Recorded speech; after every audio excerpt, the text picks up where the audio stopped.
My name's Robin Saidman. I'm the Executive Director of Vital Edge, which is a very small not-for-profit working in Africa for the most part.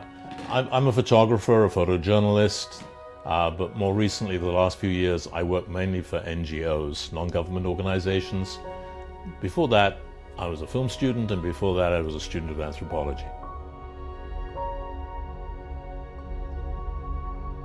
Vital Edge came about because I had this opportunity to travel to so many different places for other people, documenting what other people were doing.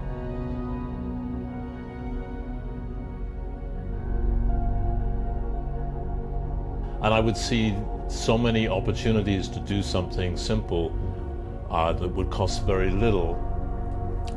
On the one hand, and on the other hand, I would come back with hundreds or thousands of photographs, and the organization I was working for would use maybe a dozen or 2 dozen of them. So I would re-edit it myself and throw up a little fundraiser in my back garden and raise a little bit of money and knock out a project each year. It would be sweet and short and simple.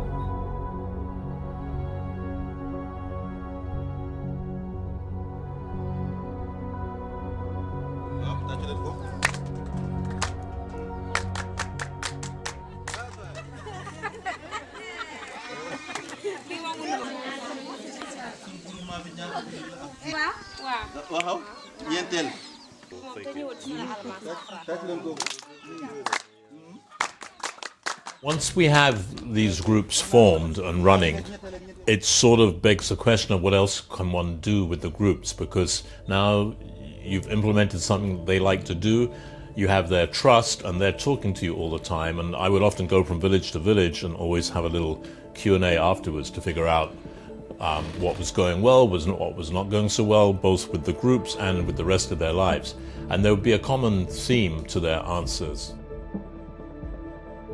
I'd come back and call my friend at Oxfam, my mentor, and say, well, why don't we add on programs, or why haven't you added on programs to address all these other issues? And of course, it's a question of money. He said, well, the thing is, we get a lot of money, but to do one thing, which is to spread microsavings as best we can. We don't have any money left over to try other things, but that's exactly what we want to do, and you don't have the same restrictions. Why don't you try it? Once you have these groups, you have a network of people, you have a lot of information coming your way, and it's not too hard to figure out what to do, and it's not even too hard to implement them because of the structure of the microsavings groups.